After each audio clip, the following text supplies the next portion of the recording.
Bonjour à tous et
cette région de l'Afrique, outre les peuples héréros, les plus importants sont le peuple Ovambo, le plus important car il représente 49,8% de la population globale à raison de 700 000 personnes.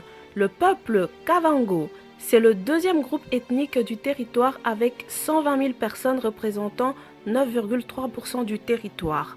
Le peuple Damara, ce sont les premiers habitants de la Namibie et seraient 100 000 personnes aujourd'hui représentant 7,5% du territoire. Le peuple Nama, l'un des plus anciens de la Namibie, il serait 60 000 répartis dans le sud du pays, ce qui représente 4,8% du territoire. Le peuple Caprivien, ils sont 80 000 vivant sur la bande de Caprivi. Le peuple San, plus connu sous le nom de Bushman, c'est le peuple le plus ancien de l'Afrique australe. Et enfin le peuple Imba, plus connu sous le nom du peuple rouge. Alors dans cette vidéo, nous n'allons pas parler de tous les tribus que je viens d'énumérer. J'ai sélectionné plusieurs tribus qu'on peut retrouver dans les 3 pays.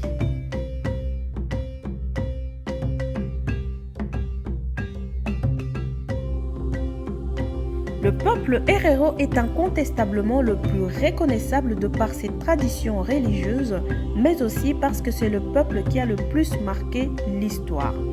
Peuple autochtone de l'Afrique australe, les Herero sont une petite tribu namibienne parlant le bantou. La plupart d'entre eux vivent en Namibie, dans le sud-ouest africain, dans la région d'Omaeke, à la frontière du Botswana et de l'Angola. Quelques groupes au Botswana où ils sont pour la plupart ouvriers agricoles pour les ruraux domestiques ou vendeurs des rues pour les citadins. En Angola, quelques groupes apparentés aux Herero comme les Mukubal, peu nombreux, mènent la vie traditionnelle des peuples pasteurs. 320 000 Herero sont répertoriés, dont 164 000 en Namibie, 135 000 en Angola et 21 000 au Botswana. Le peuple Herero est reconnaissable car les femmes portent encore des longues robes traditionnelles colorées datant de l'époque victorienne avec des manches bouffantes appelées Herero Tract et des corsets serrés, agrémentés d'une coiffure en forme de corne de taureau, animal sacré à leurs yeux. Les hommes sont quant à eux vêtus d'un chapeau et ne sortent jamais sans une fine canne en bois. L'origine de ces longues robes est que les femmes des colons allemands ont appris la couture aux femmes Herero pour éviter le viol de ces dernières par leurs maris. C'est aussi à la même époque qu'ils furent christianisés. Avant l'invasion allemande en 1880, les Herero étaient éleveurs de bétail. Très peu de gens connaissent le peuple Herero et encore moins son histoire marquée par des guerres et un massacre qu'on qualifie de génocide sans précédent. C'est bien vers 1550 que les Bantous Ovambo, Kavango et Herero ont traversé le fleuve Kunene et commencent à coloniser le sud-ouest africain. Le peuple Herero a subi de nombreuses guerres interethniques au XIXe siècle, mais c'est à partir de 1880 que la situation se complique avec le début de la colonisation allemande. En 1884, lors de la conférence de Berlin où les puissances occidentales se partagent l'Afrique et mettent 4 territoires africains sous la protection de l'Allemagne, dont la Namibie. Durant des années, le peuple Herero subit la répression, les vols de leurs terres et leur bétail par les Allemands. Ces derniers montent le peuple Nama contre les Herero et rallient même le peuple d'Amara à leur cause. Cette situation atteint un tel niveau que les Herero décident avec leur chef Samuel Maharero de mener une révolte. Après avoir vainement tenté de rallier à sa cause les chefs de tribus voisines, Samuel Maharero soulève seul son peuple contre les colons allemands. En 1903, la première réserve indigène pour les Herero est créée. En 1904, les Herero sont victimes de ce que certains historiens estiment être le premier génocide du XXe siècle perpétré par les Allemands dans leur colonie du sud-ouest africain. La répression des Herero est menée par von Trotha qui débarque avec d'importantes troupes de renfort. La guerre contre les Herero fait alors rage depuis 5 mois.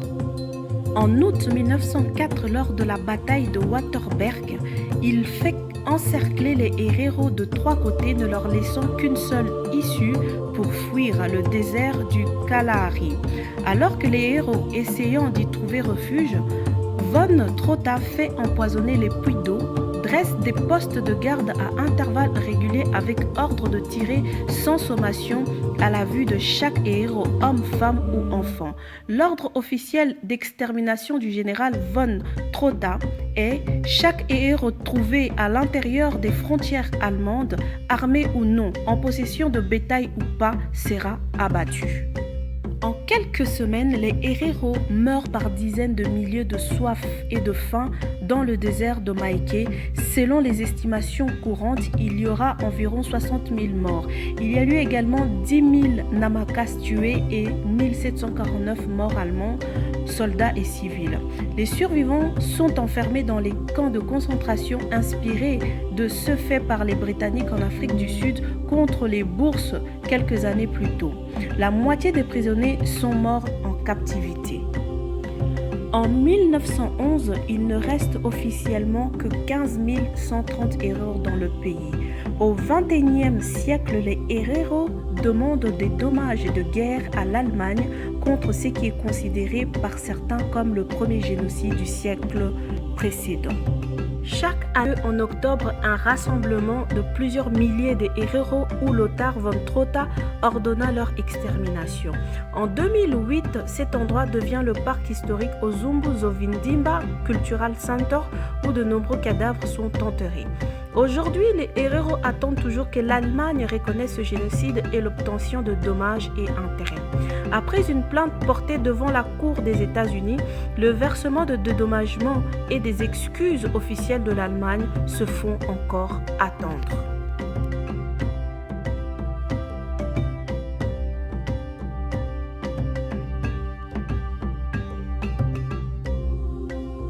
Parlons maintenant du peuple Imba. Selon la légende véhiculée par le peuple Imba, les Imba sont originaires de la région du Nil, en Égypte. Ils sont historiquement des lointains cousins des Maasai. Au terme d'une migration de plusieurs siècles, ils sont arrivés au Zimbabwe, en Angola et en Namibie. Le peuple Imba serait venu, selon ces récits, avec les Herero au XVe et XVIe siècle du Bechuanaland, l'actuel Botswana.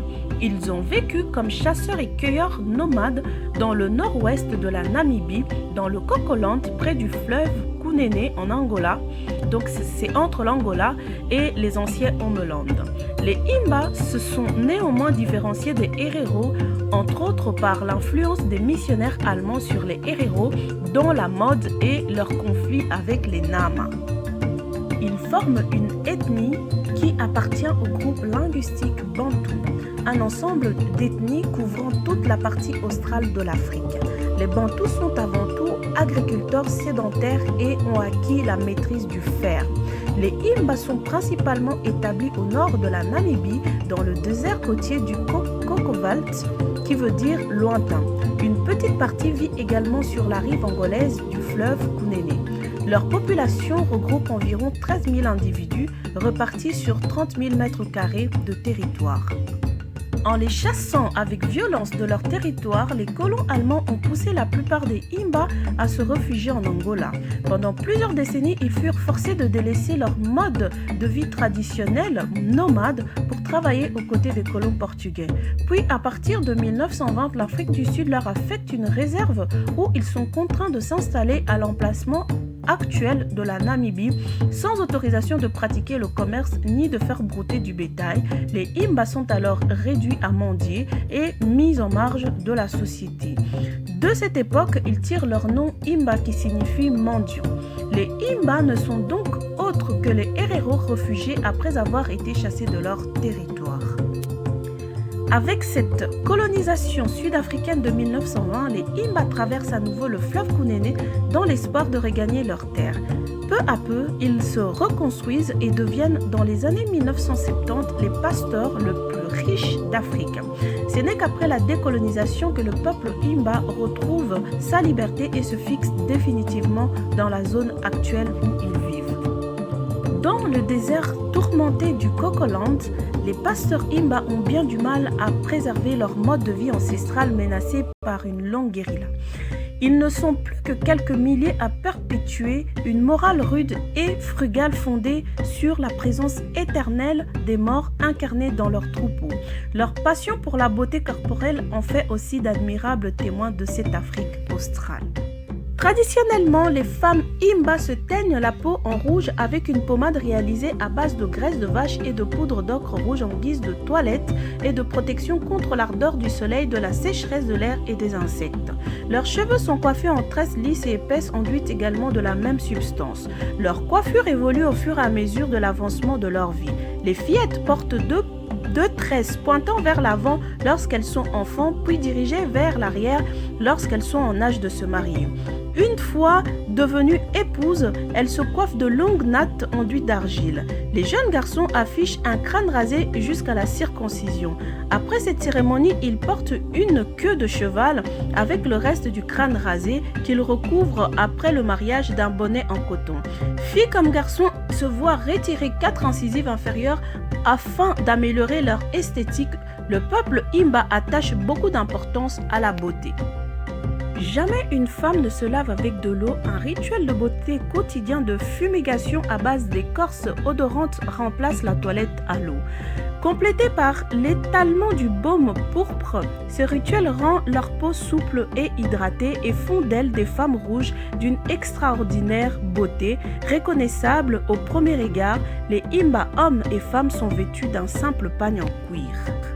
Le quotidien des Imba se tourne entièrement vers l'élevage du bétail, symbole de richesse et assurant l'essentiel de l'existence des Imba. Le feu ne doit jamais s'éteindre puisqu'il maintient la relation entre les vivants et les morts. En conclusion, je dirais que le peuple Imba a su garder sa culture, son originalité en dépit des pressions extérieures et perpétue ses traditions ancestrales en harmonie avec la nature.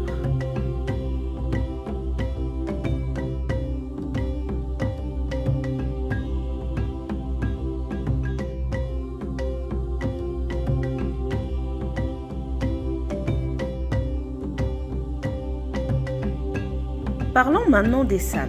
La tribu San est un ensemble de peuples autochtones d'Afrique australe. Le terme San tend à remplacer Boshiman utilisé durant la période coloniale pour signifier homme de brousse. Les San sont les plus anciens habitants de l'Afrique australe où ils vivent depuis au moins 44 000 ans. Leur habitat est le vaste désert du Kalahari et le Bushmanland. Ils se définissent comme ceux qui suivent l'éclair en se déplaçant en fonction des pluies pour se nourrir de fruits, de racines et du gibier. La Namibie compte encore 27 000 San qui représentent 3% de la population totale, 55 000 au Botswana et 10 000 en Afrique du Sud. Ils ne sont ni blancs ni noirs et leurs gravures rupestres attestent qu'ils occupent le pays depuis des milliers d'années, bien avant l'arrivée de tous les autres peuples et surtout des Bantous apparus qu'à partir du XVe siècle. Seuls quelques 2000 San conservent encore aujourd'hui leur mode de vie ancestral. Ils ne possèdent que ce qu'ils peuvent transporter, utilisent des points de flèches empoisonnés pour chasser et transportent l'eau dans des œufs d'autruche vides. Ils parlent une langue à clics comme leurs cousins, les Nama et les Damara. Ce peuple nomade de chasseurs-cueilleurs occupait jadis toute l'Afrique australe. L'arrivée successive des Bantous agriculteurs sédentaires et des Hottentots vivant d'élevage et parlant une langue de la même famille a décimé cette population et l'a repoussée vers des terres de plus en plus ingrates. L'arrivée des Hollandais, donc les Boers et Huguenots au XVIIe siècle, puis des Britanniques, les réduit encore plus à la misère en les chassant de leurs terres ancestrales. Aujourd'hui relégués sur le Kalahari, les San risquent encore de devoir déguerpir pour le motif avoué du gouvernement du Botswana de les intégrer aux bienfaits de la civilisation, mais selon les intéressés, c'est pour laisser la place à la prospection diamantaire que projetterait la de Beer. En 1997, beaucoup furent expulsés de chez eux dans le Kalahari et ceux qui sont restés ont subi des diminutions draconiennes de leur territoire de chasse. Au début de l'année 2002, le harcèlement s'est intensifié, les pompes à eau ont été détruites, les réserves d'eau vidées dans le désert et la chasse et la cueillette interdites. Pratiquement tous les San ont été expulsés de la réserve du Kalahari pour vivre dans des villages situés dans des zones impropres à la chasse et à la cueillette, mais un grand nombre d'entre eux depuis sont retournés sur leurs terres et beaucoup d'autres veulent en faire autant. En 2006, le tribunal botswanais a reconnu l'illégalité et l'inconstitutionnalité de l'expulsion des San. Le gouvernement ne semble cependant pas enclin à leur faciliter la tâche. Il n'a pas l'obligation de rétablir les services de base dans la région, notamment l'eau. Fin 2007, les San ont annoncé au Botswana qu'ils intenteraient un nouveau procès au gouvernement s'ils ne pouvaient retourner sur leur territoire. Les San sont des chasseurs-cueilleurs qui pendant des milliers d'années ont trouvé leur subsistance dans le désert grâce à leurs connaissances et à leurs compétences. Leur nourriture quotidienne est constituée des fruits, baies et racines du désert. Actuellement, on recense 100 000 San dans toute l'Afrique australe, considérés comme derniers survivants de ce que les archéologues ont appelé la civilisation de l'arc. Les autres sont sédentarisés.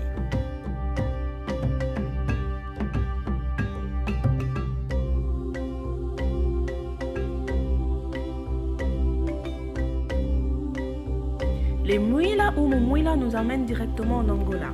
Alors, dans les provinces du sud de l'Angola, Namibé, Kunene et Huila, vivent les groupes autochtones, notamment les Hereros, les Kwanza et les Mwimba, qui s'appuient sur leur tradition pour gérer leurs systèmes pastoraux et agro-pastoraux.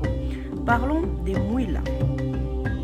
Les Mouila ou Mumuila sont parmi les tribus isolées les plus remarquables de l'Angola.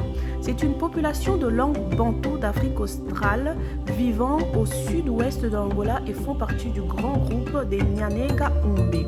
Ils sont connus pour leurs robes élaborées, leurs bijoux et leurs coiffures. Les femmes adultes doivent coiffer leurs cheveux en utilisant un mélange d'huile, d'écorce d'arbres broyés, de beurre, de bouse de vache séchée et d'herbes aromatiques, enfin de la modeler en dreadlocks épais qui sont ensuite teints à l'aide du onkula, une roche broyée.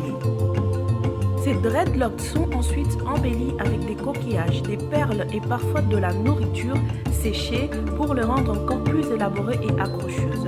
Les femmes doivent également porter d'énormes colliers composés d'un mélange de boue et de perles qu'elles gardent en permanence, y compris pendant leur sommeil. Alors que les styles Mouila sont conçus pour être frappants, les codes vestimentaires agissent également comme des symboles importants racontant leur vie.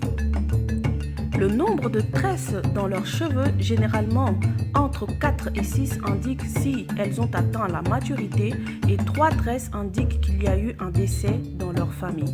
Les colliers sont également utilisés pour démontrer la maturité sexuelle. Les jeunes femmes portant des colliers plus petits, généralement de couleur rouge ou jaune. En vieillissant, des bandes de perles de plus en plus colorées sont ajoutées, indiquant les différentes étapes de la vie.